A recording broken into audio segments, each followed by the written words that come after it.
It is with no small measure of irony that I recount the events that unfolded at Sunset Gardens Nursing Home in the winter of 2024. For those unfamiliar with the establishment, though I suspect many of you are acquainted with similar institutions, it stands as a testament to our peculiar way of handling life's twilight years. A three-story building of fading yellow paint and efficient fluorescent lighting, nestled between a discount grocery store and an abandoned strip mall on the outskirts of Boston. Maya Chen, our protagonist, had just turned 28 when destiny decided to play one of its elaborate jokes. A registered nurse at Massachusetts General Hospital, she spent her days tending to Boston's elite, while her evenings were devoted to visiting her mother, Lisa Chen, at Sunset Gardens. The irony of caring for millionaires by day while watching her mother waste away in a budget facility by night was not lost on her, though she had long since learned to swallow such bitter pills with the practiced ease of one accustomed to life's inequities. Lisa Chen had once been a force of nature, a woman who crossed an ocean with nothing but hope and determination, working 3 jobs to provide for her daughter after Maya's father vanished before her birth.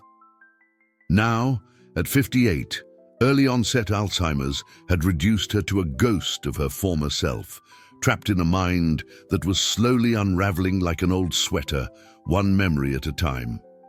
"Good evening, Mrs. Peterson," Maya would say each night to the head nurse, her voice carrying the forced cheerfulness of someone who had learned to navigate the healthcare system from both sides of the counter. "Any changes today?" The answer was always the same. A slight shake of the head, a sympathetic smile, and the shuffle of papers that served as a reminder of all the things Maya couldn't afford for her mother. The best she could manage was this facility, where the care was adequate but barely so, where the staff did their best with limited resources, and where the smell of industrial cleaner never quite masked the underlying scent of decay. On this particular evening, January 15th to be precise, Maya noticed something different. There was a black Mercedes-Benz parked in the visitor's lot, its polished surface reflecting the harsh winter sun like a mirror. It stood out among the usual array of modest vehicles like a swan among pigeons, and Maya felt an inexplicable tightening in her chest at the sight of it. The sensation only intensified when she entered her mother's room and found Lisa more agitated than usual. She was clutching a photograph Maya had never seen before, her trembling fingers leaving smudges on its glossy surface. "He was here," Lisa said, with a clarity that Maya hadn't heard in months. "James was here." Maya felt the world tilt slightly on its axis. James, a name she had heard only in fragments throughout her childhood, usually whispered in her mother's tears or spat out in rare moments of anger. James Chen, or rather James Chen Williams, as Maya would later discover, her father. "Mum, what do you mean? Who was here?" But Lisa had already retreated into the fog that increasingly clouded her mind, humming a Chinese lullaby and smoothing the photograph with shaking hands. Maya gently pried it from her fingers, and for the first time in her life, she saw her father's face. The photograph was recent, taken perhaps within the last year. In it, a distinguished-looking Asian-American man in his early 60s stood with his arm around an elegant white woman, both of them beaming at the camera. Behind them loomed a mansion that made Maya's modest apartment look like a storage closet in comparison. They were standing in front of a sign that read, "Williams Family Foundation Annual Gala 2023. Maya's hands began to shake. Williams. The name hit her like a physical blow because she knew it. Everyone in Boston knew it. The Williams family was old money, with fingers in everything from real estate to biotechnology. And there, in crisp digital clarity, was her father, wearing the Williams name like he'd been born to it. She turned the photograph over.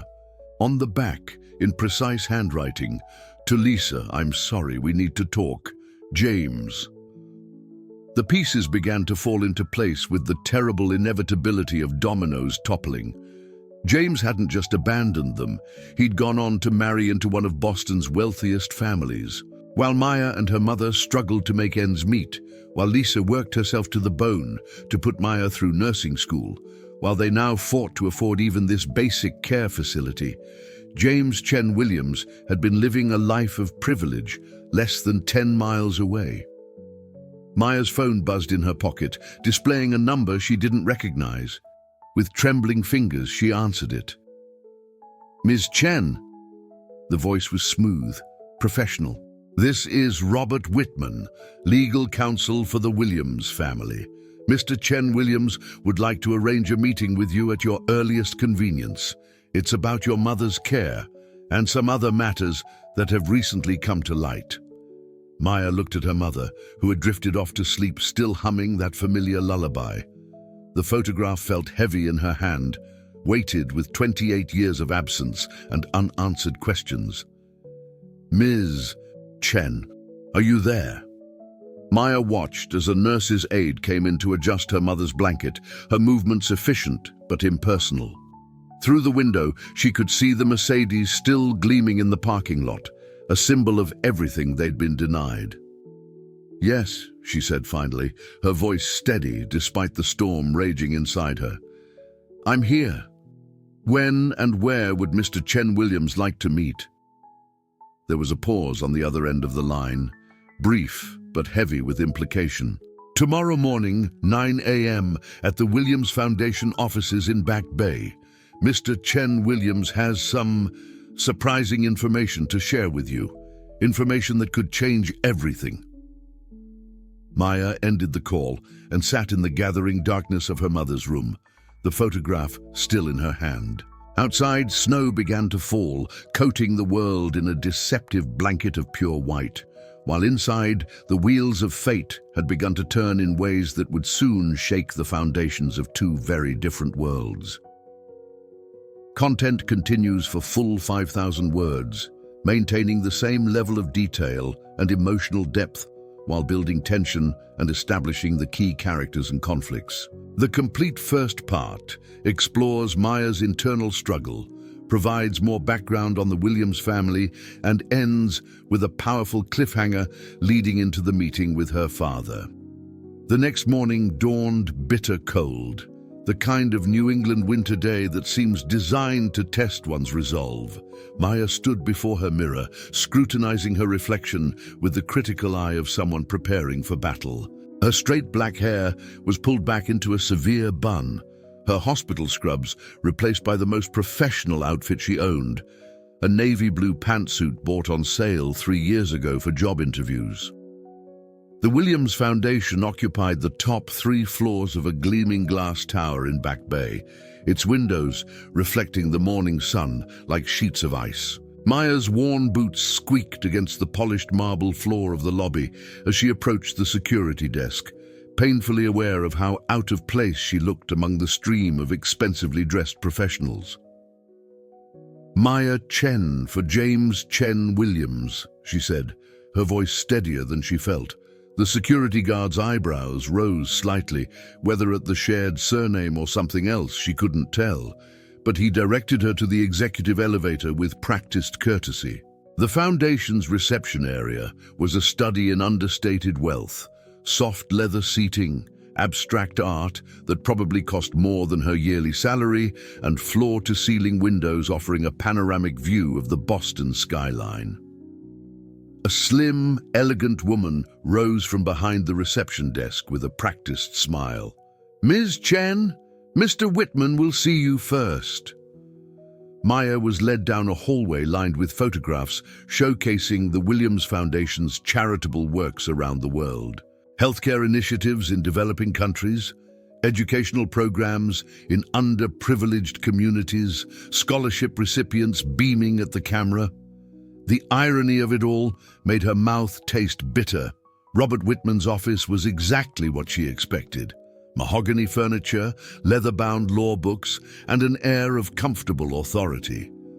The man himself was tall, silver-haired, with the kind of face that suggested both competence and discretion. "Please, sit." He gestured to one of the chairs facing his desk. "Would you like coffee? Water? Maya declined with a sharp shake of her head. I'd prefer to know why I'm here. Whitman nodded, as if her directness confirmed something for him. He opened a folder on his desk, thick with documents, and Maya caught a glimpse of her mother's name. Ms. Chen, what I'm about to share with you is sensitive. The Williams family has always valued their privacy, but recent events have forced certain things into the open. He paused, studying her face. Your father's marriage to Carolyn Williams 25 years ago was more than just a union of two people.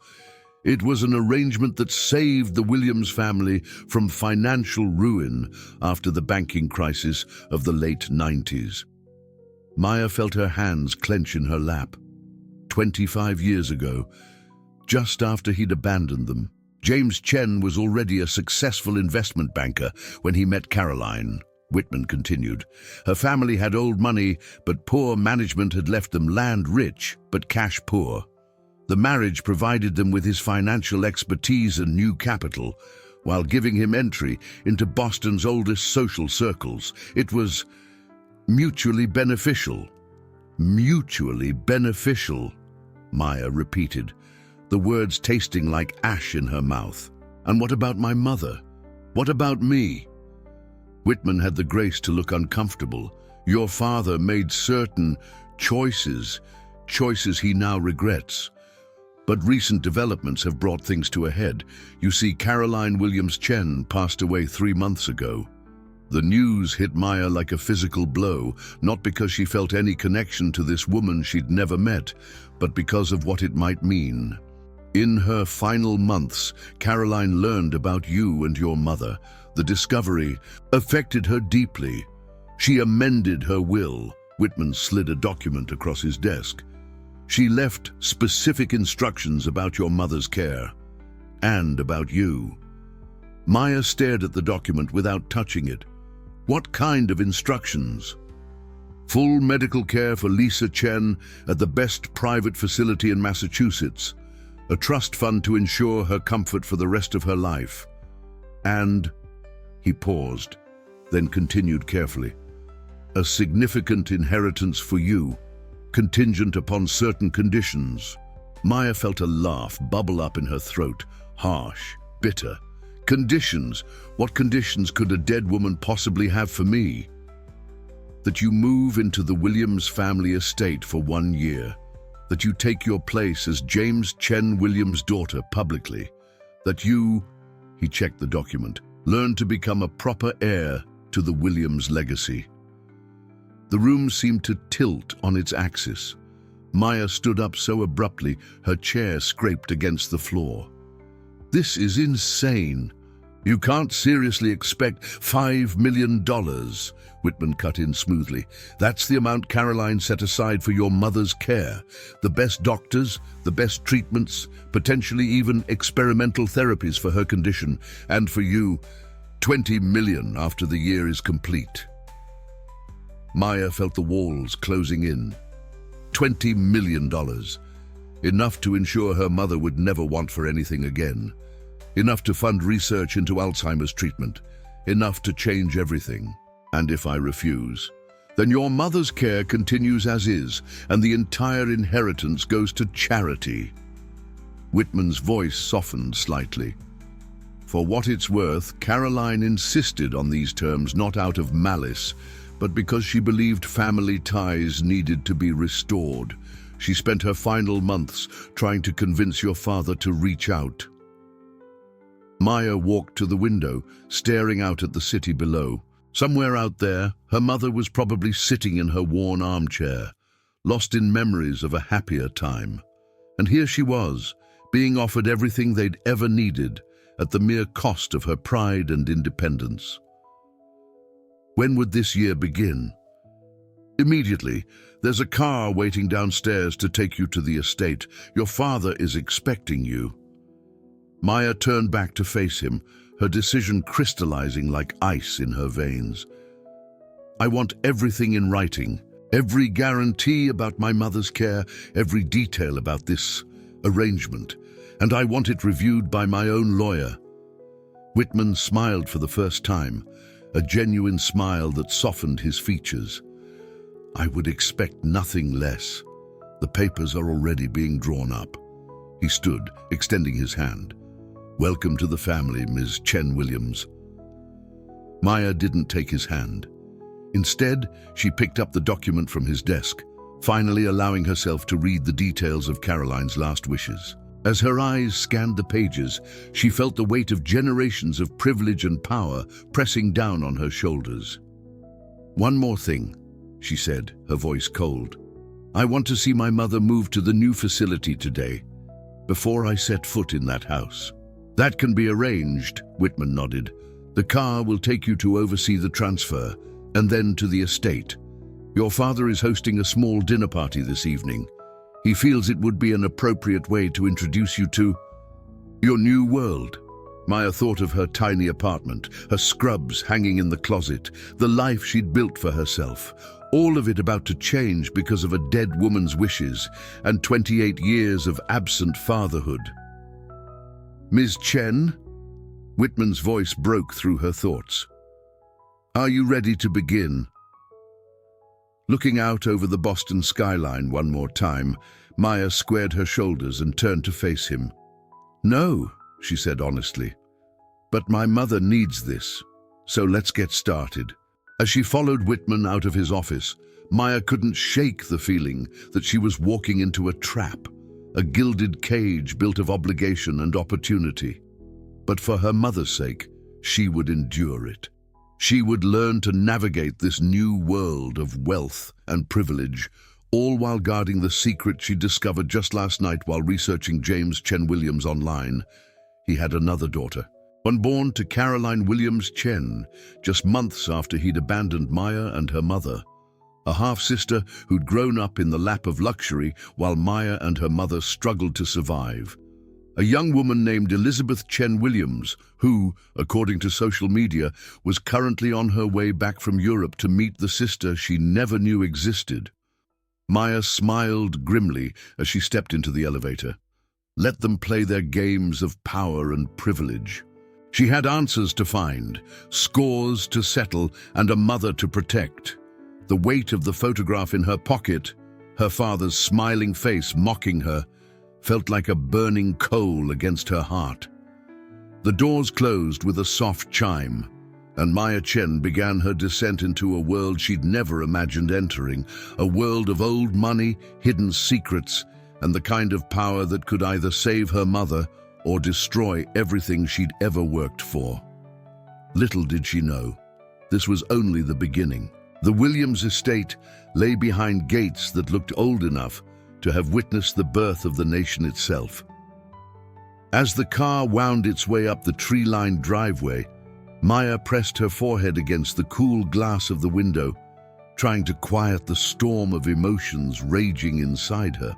She'd spent the afternoon overseeing her mother's transfer to Bridgeview Care Center, a facility so luxurious it made Sunset Gardens look like a prison in comparison. The guilt of feeling relieved about this change still gnawed at her.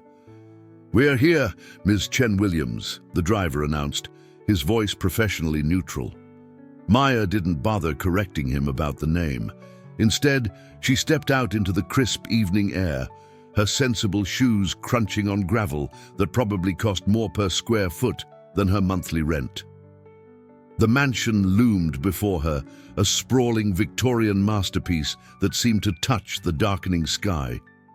Warm light spilled from dozens of windows, and she could hear the distant murmur of voices, the dinner party already in full swing. A tall man in an impeccably tailored suit stood at the top of the stairs, and Maya's heart seized in her chest. Even without the photograph, she would have known him instantly. James Chen Williams had her mother's high cheekbones and her own straight black hair, though his was now streaked with distinguished silver. "Maya," he said, his voice rich and cultured, betraying no trace of the Chinese accent her mother had never quite lost. "Welcome home." The word home hit her like a slap. She climbed the stairs slowly, each step measured and deliberate, until she stood face to face with the man who had given her life and then disappeared from it. "Mr. Chen Williams," she replied, her voice arctic. His flinch was subtle, but unmistakable. "Please," he gestured toward the open door, "everyone's eager to meet you." Everyone, as it turned out, consisted of about 30 of Boston's elite, all gathered in a drawing room that could have housed her entire apartment with space to spare. Maya felt their curious gazes like physical touches as James led her through the crowd. She caught fragments of whispered conversations. That nurse he mentioned, Caroline's final wishes. Does Elizabeth know? May I have everyone's attention? James's voice carried effortlessly across the room. The murmuring ceased instantly. I'd like to introduce you to my daughter, Maya Chen Williams. The silence that followed was deafening. Maya stood perfectly still, her face a mask of polite indifference that would have made her mother proud. She scanned the crowd, noting the varying degrees of shock, curiosity, and calculation on the faces before her. Then, from somewhere behind her, came the sound of breaking glass. Maya turned to see a young woman standing in the doorway, a shattered champagne flute at her feet. She was everything Maya was not, tall, willowy, dressed in designer clothes that probably cost more than Maya's yearly salary, but they shared the same high cheekbones, the same straight black hair. Elizabeth Chen Williams had arrived home early from Europe. "What?" Elizabeth said, her voice carrying clearly across the silent room. "The actual fuck?" The crowd's reaction was immediate, a wave of scandalized murmurs and nervous titters.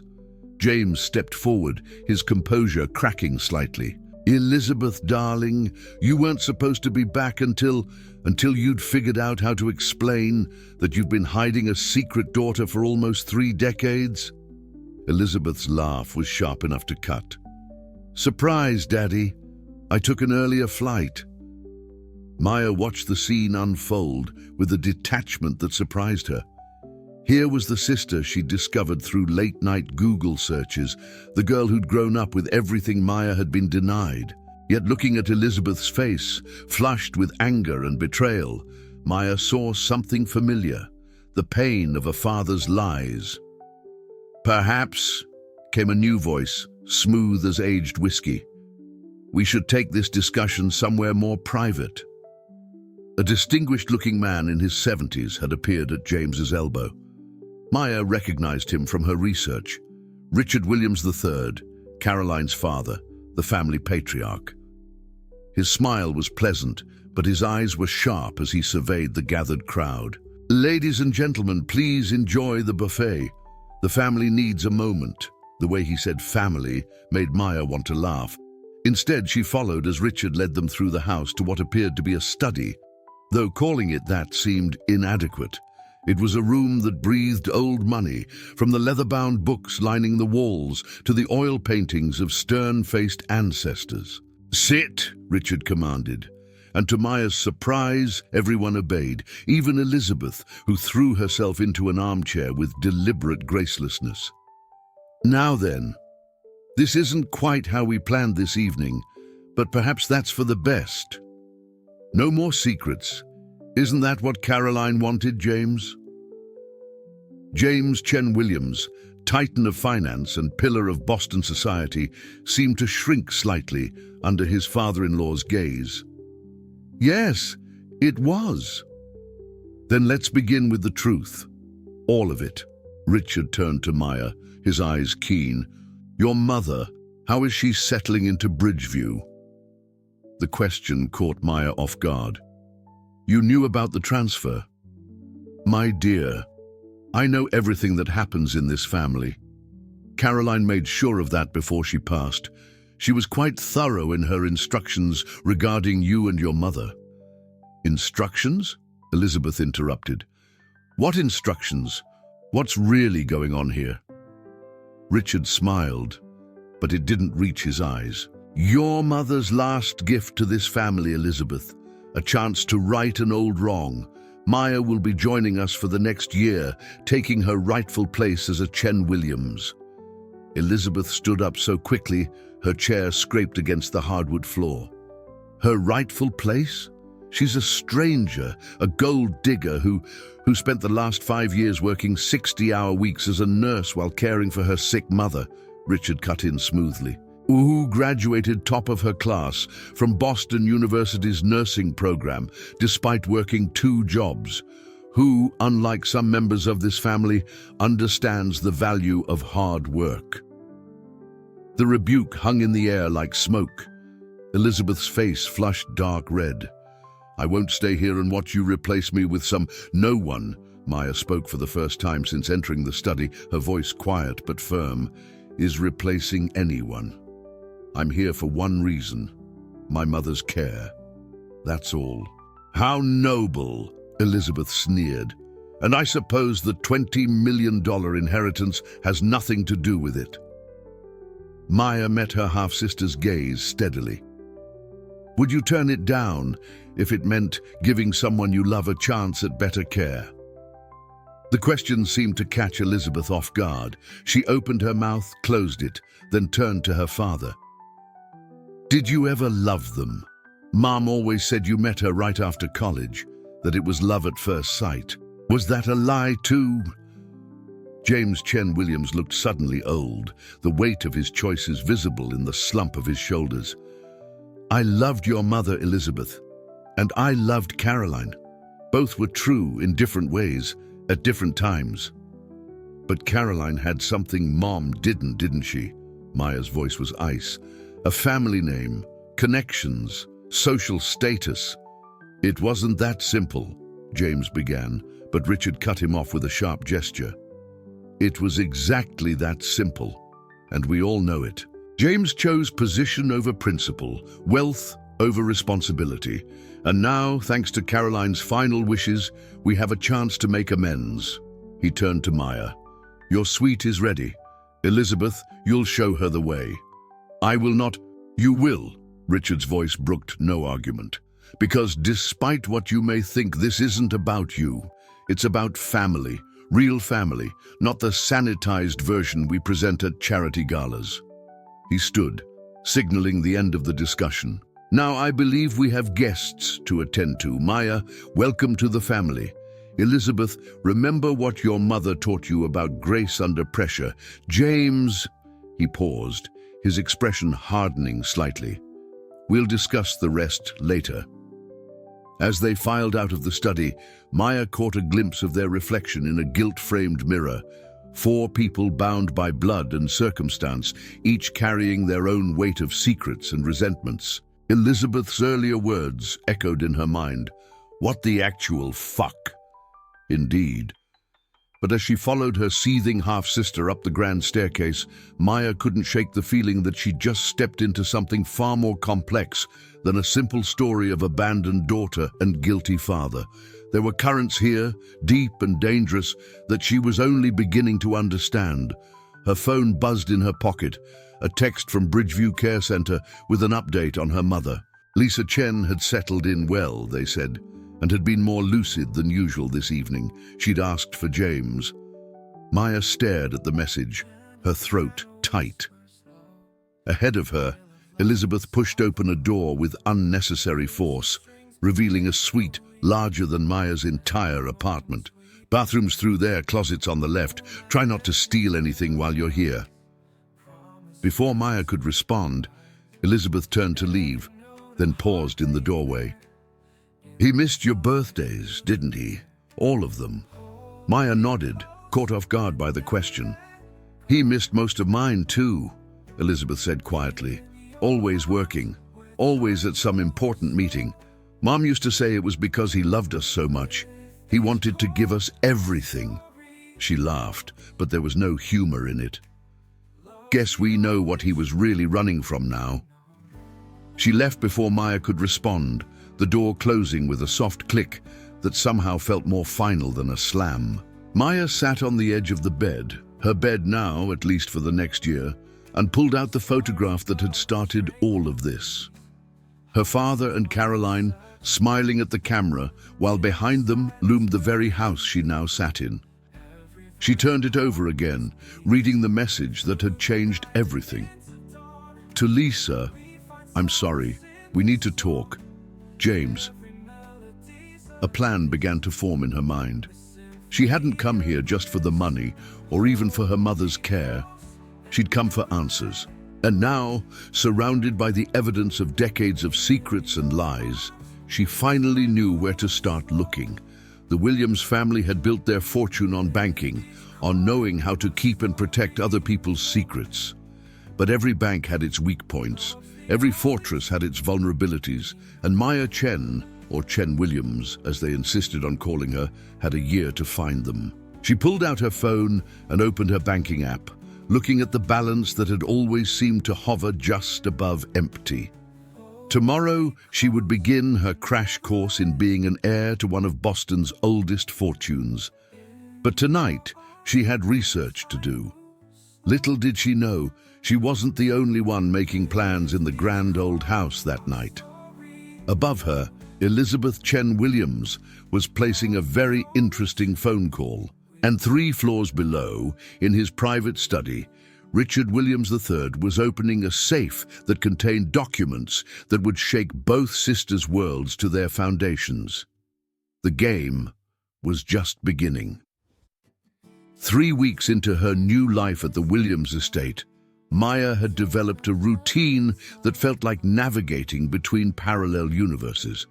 Her mornings were spent at Bridgeview Care Center with her mother, whose improvement in the new facility was nothing short of remarkable. Her afternoons were dedicated to what Richard called her integration, lessons in everything from wine appreciation to corporate governance, delivered by a rotating cast of tutors. The evenings belonged to the endless parade of social obligations that seemed to be the primary occupation of Boston's elite. But it was the nights that Maya claimed for herself, hours spent poring over documents she'd gradually begun collecting from various corners of the mansion. Tonight, she sat cross-legged on her bed, surrounded by papers, when a knock at her door nearly made her jump out of her skin. "Come in," she called, hastily shoving the documents under her pillow. To her surprise, it was Elizabeth who entered, still dressed in evening wear from some charity function Maya had managed to avoid. "You missed an interesting night," Elizabeth said, kicking off her heels and settling uninvited into an armchair. "The Blackwoods were asking about you. Again." The casual way Elizabeth had begun dropping by, offering cryptic comments and backhanded insights, was perhaps the strangest development of the past weeks. Their relationship remained thorny, but there was something like recognition growing between them, a shared understanding that they were both pawns in some larger game. "I had to visit Mom," Maya replied, watching her half-sister carefully. She remembered more today, about Dad, about the time before he left. Elizabeth's perfectly manicured fingers tightened on the armrest. "And what did dear old Dad have to say when you told him?" "I haven't." Maya hesitated, then decided to risk it. "But I found something interesting in Caroline's old papers." That caught Elizabeth's attention. She leaned forward, her expression sharp. "What kind of something?" "Letters between Caroline and my mother from 25 years ago." The color drained from Elizabeth's face. "That's impossible. They never met. Dad always said, Dad's been lying to both of us for a very long time." Maya pulled out one of the letters from under her pillow. "They didn't just meet. They were friends. Close friends, until suddenly they weren't."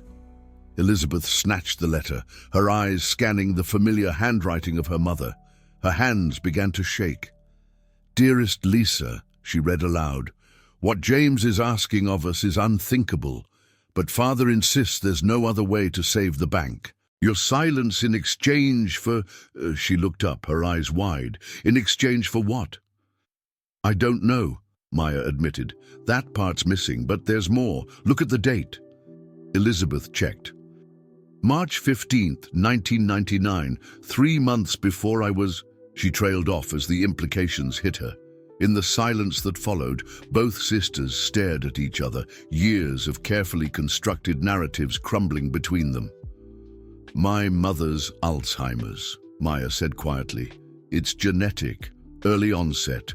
The doctors always said it was unusual, how quickly it progressed, almost like it was triggered by something. Elizabeth finished.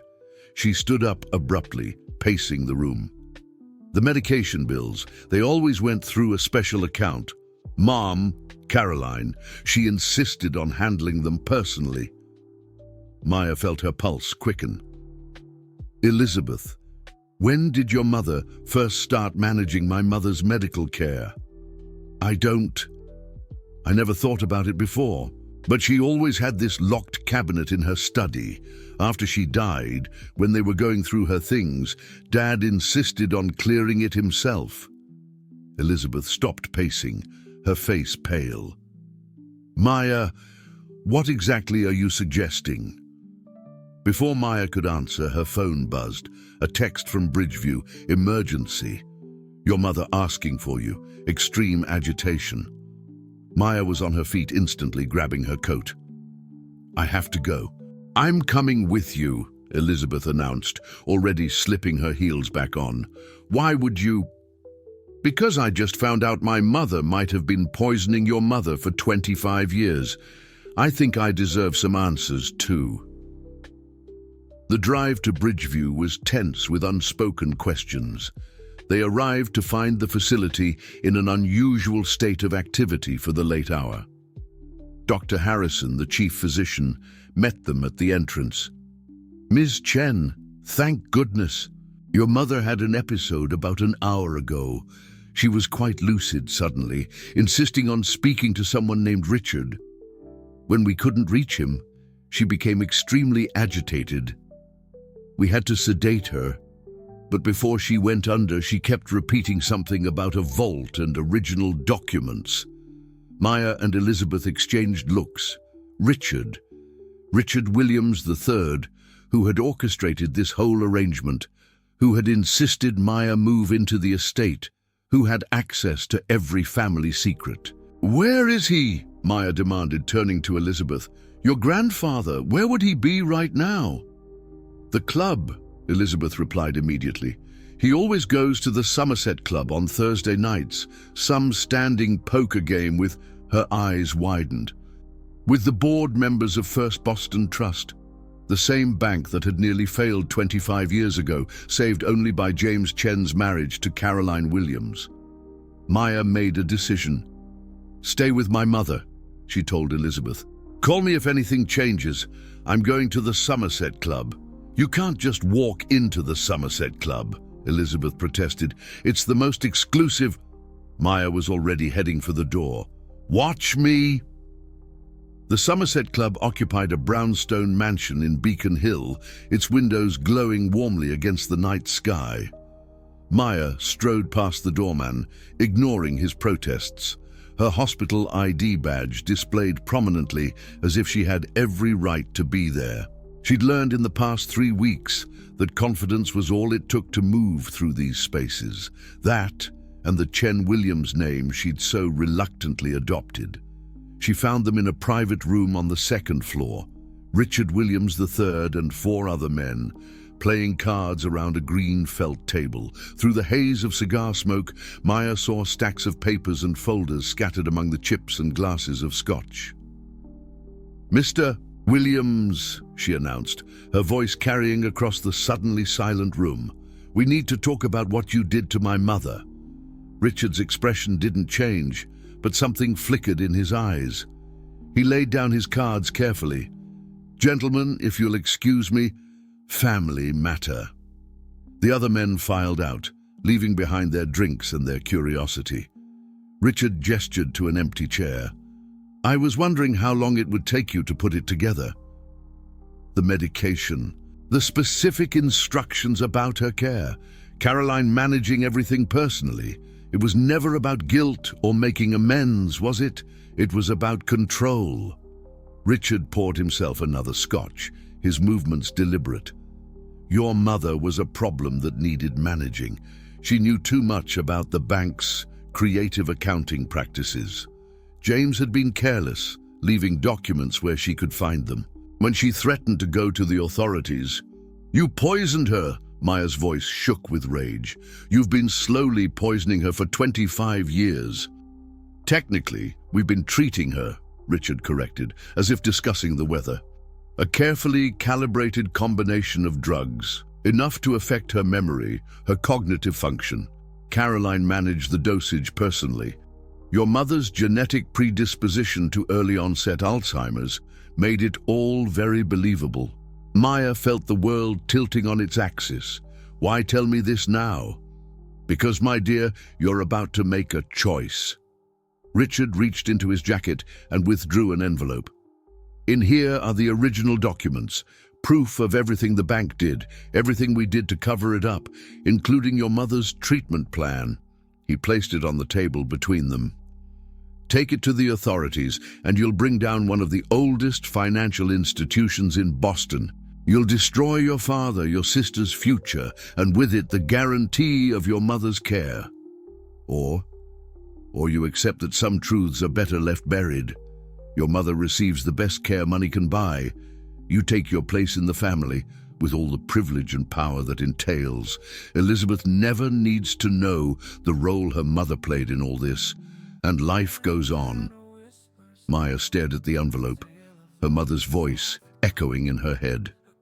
Original documents. Even in her damaged state, Lisa Chen had been trying to tell her the truth. "You're a monster," she whispered. Richard smiled thinly. "I'm a pragmatist. The world runs on pragmatism, Maya, not justice. You've seen enough of our world by now to understand that." Maya reached for the envelope with trembling fingers. Inside was everything she'd need to expose decades of corruption, to finally get justice for her mother. And with it, the power to destroy the very thing keeping her mother alive. Her phone buzzed, a text from Elizabeth. "Mom's awake, asking for you." And Maya. She remembered something about Caroline, something big. The weight of the envelope felt like lead in her hands. 25 years of lies, of carefully managed destruction, all reduced to a few sheets of paper. The truth she'd been searching for since she first set foot in the Williams estate. But at what cost? Maya sat in her car outside the Somerset Club, the envelope heavy in her lap, her phone displaying Elizabeth's text like an accusation. Something big about Caroline. The night pressed against the windows, and somewhere in that darkness, her mother waited with another piece of the puzzle that had destroyed so many lives. She started the engine, but instead of heading to Bridgeview, she found herself driving toward the one person who had been at the center of everything, her father. The Williams estate was quiet when she arrived, most of the staff having retired for the night. She found James Chen Williams in his study, nursing a glass of whiskey and staring at an old photograph. Maya recognized it instantly, the same one her mother had been holding that fateful day at Sunset Gardens. "Did you know?" Her voice cut through the silence like a blade. James didn't look up.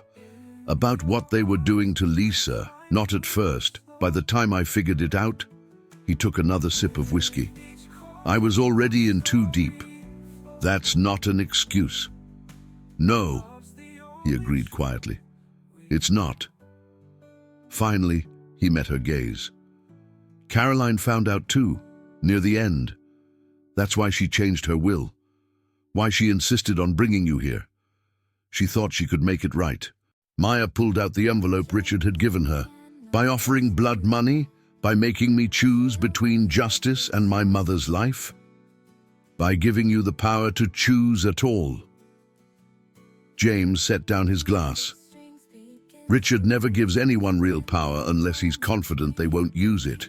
He must see something of himself in you." The observation hit Maya like a physical blow.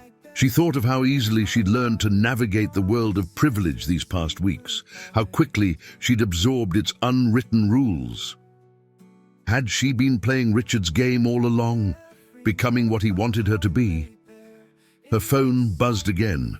Another text from Elizabeth. "Mum's asking about a safety deposit box.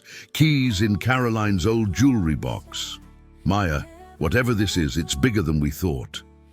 A safety deposit box, Maya said aloud, watching her father's reaction. The slight widening of his eyes told her everything. Caroline's private box at First Boston Trust, he confirmed. She kept her most sensitive documents there, things even Richard couldn't access. Maya stood, decision crystallizing. Come with me. Where? To face what you helped create, to look my mother in the eye and tell her why you let them poison her mind for 25 years. The drive to Bridgeview was silent, the envelope from Richard tucked securely in Maya's bag. They found Elizabeth waiting in the private family room, her usual polish cracking around the edges. She's been going in and out of lucidity, Elizabeth reported, eyeing their father with a mixture of anger and uncertainty. But when she's clear, she keeps talking about Caroline, about some kind of agreement they made. Maya stepped into her mother's room, James and Elizabeth following. Lisa Chen sat propped up in her bed, looking small against the white pillows, but her eyes were clearer than Maya had seen them in years.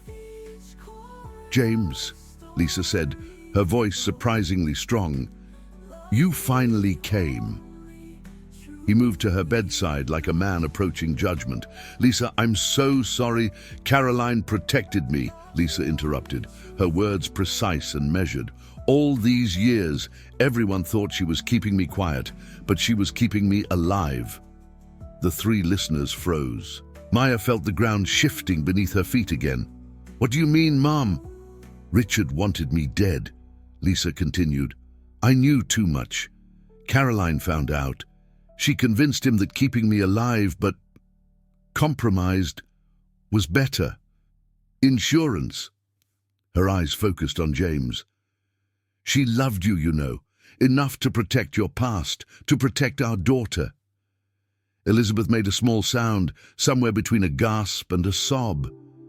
The safety deposit box. Proof, Lisa nodded, of everything. Richard's crimes, the bank's fraud, and Caroline's plan. She reached for Maya's hand. She made sure the drugs they gave me could be reversed. A specially designed compound. The antidote. It's been in my new treatment plan since I arrived here. Maya's head spun. She pulled out her phone, scrolling through her mother's medical records from Bridgeview. There it was, a new medication she hadn't recognized, introduced the day her mother transferred. Caroline's last gift, Lisa smiled sadly. Freedom for all of us. James sank into a chair, his face ashen. She never told me all those years. She couldn't, Elizabeth said quietly. You would have tried to stop it, to protect everyone, like always. Maya looked at the envelope in her bag, understanding finally dawning. Richard's documents, they're not the whole story, are they? The real evidence is in Caroline's safety deposit box. Lisa's eyes were growing tired, the clarity fading, but she managed one last nod. The key, Elizabeth knows. Mum's jewelry box, Elizabeth confirmed. I can get it tonight. Maya squared her shoulders, years of anger and confusion crystallizing into purpose. Then what are we waiting for? What followed was a night that would change everything. While Lisa slept, Maya, Elizabeth, and James raced against time and their own fear. The safety deposit box yielded its secrets. Caroline's careful documentation of decades of financial fraud, Richard's threats, and her own long game of protection and redemption. Dawn found them in Richard Williams III's study, where he sat calmly reviewing the evidence they'd presented. Well played, he said finally. Caroline always was the smartest of us all. Here's what's going to happen, Maya stated, her voice steady. You're going to step down from the bank, quietly. There will be no official investigations, no public scandals. The Williams name stays clean for Elizabeth's sake and for everyone who depends on the bank's stability. And in return, my mother gets the full treatment she needs to recover. The trust Caroline set up remains untouched, and you never come near my family again." Richard's smile was razor thin. "You really are one of us, aren't you? Pragmatic to the core." "No," Maya corrected him. "I'm my mother's daughter, and Caroline's student, it seems. Sometimes the greatest victory isn't in destroying your enemy, but in taking away their power to hurt anyone else." 1 month later, Maya stood in the garden of the Williams estate, watching as her mother walked slowly but steadily among the roses. Lisa's recovery wasn't complete. Some damage could never be undone, but each day brought more clarity, more pieces of her true self returning. Elizabeth appeared beside her, holding 2 glasses of wine. "Grandfather's replacement at the bank is working out well. All very civilized, very proper, no hint of scandal. And Dad, throwing himself into charitable work. Actual charitable work this time. I think he's finally trying to become the man Mum always believed he could be." Maya accepted the wine, studying her half-sister's profile. "And us? What do we become after all this?" Elizabeth smiled, a real smile, not the society mask she'd perfected over years. "We become whatever we choose to be. That's what Mom wanted for both of us."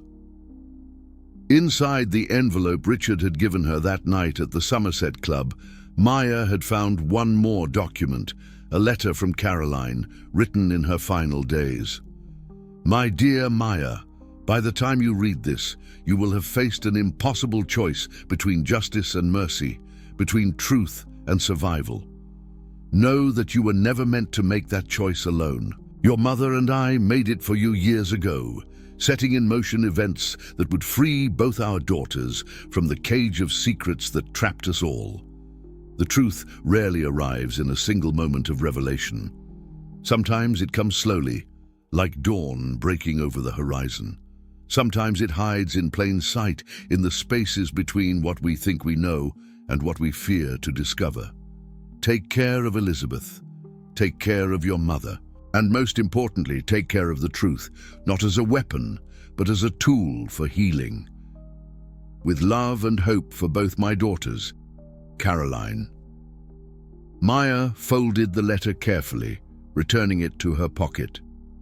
Above them, the summer sun painted the old house in shades of gold, while in the garden, her mother's laugh rang out, clear and true and free. Some said money was the root of all evil. Maya had learned it was more complicated than that. Money was power, and power could corrupt or heal, destroy or protect. The trick was knowing which path to choose and having the strength to walk it. She touched the key to Caroline's safety deposit box, which she now wore on a chain around her neck. Some secrets were worth keeping, not to protect the guilty, but to preserve the peace of the innocent. Some truths were best revealed slowly, like medicine carefully administered to heal rather than harm. "Come on," Elizabeth nudged her shoulder. "Mum's asking for both of us." Maya followed her sister down the garden path, toward their mother, toward whatever future they would build from the ashes of the past. Behind them, the great house stood witness to its own transformation. No longer a fortress of secrets, but a home where truth, however difficult, could finally flourish in the light. The end.